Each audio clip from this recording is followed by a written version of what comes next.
Well, that's the President earlier today. With us now is Andy Hunder. He's from the Ukrainian Institute in London, an organisation which promotes a greater awareness and understanding and knowledge of Ukrainian history and culture. He's also lived in Ukraine and regularly visits the country. Hello to you.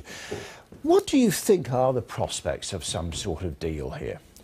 Well, the whole world now is the attention and is looking to what's going to happen next. I think the number one, the most vital issue is for Russia to pull back its tanks, to pull back its soldiers out of Ukrainian territory. This is what we saw in Crimea literally a year ago, in February 2014, when Russian boots appeared on Ukrainian land in Crimea. And the Kremlin was denying this, saying this aren't Russian soldiers, and they appeared without any insignia, little green men as they were called. And we're seeing exactly the same thing now. Russian tanks are coming across the border into Ukraine. Russian soldiers are fighting there, regular soldiers, special forces. And this is why the war is where it is at the moment. And that's why we've seen over 5,000 people killed already.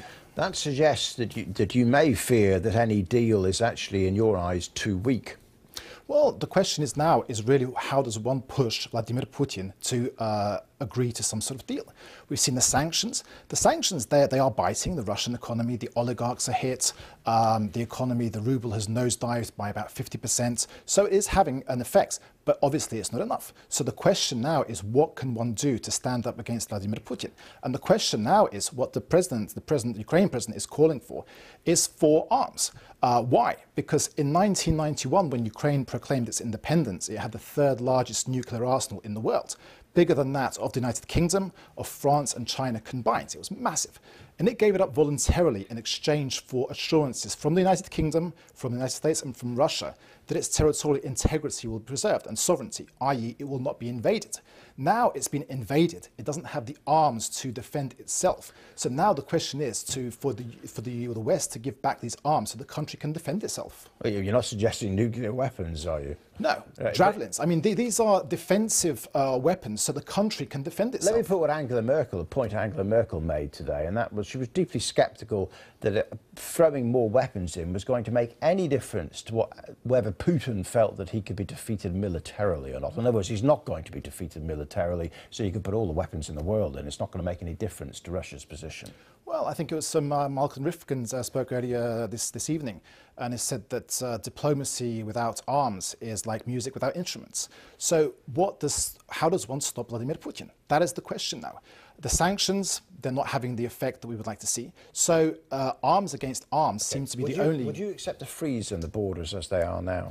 Well, as the President Poroshenko said today, it's about now finding a solution to the conflicts, not a frozen conflict, because what Russia is pushing for now is to have a frozen conflict which will go on and on and on.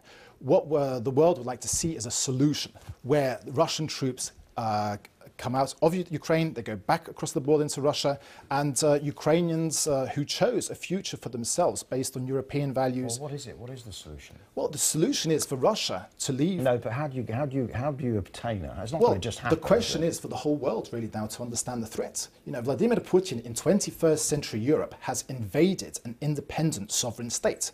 You know, tomorrow this could be any other European country.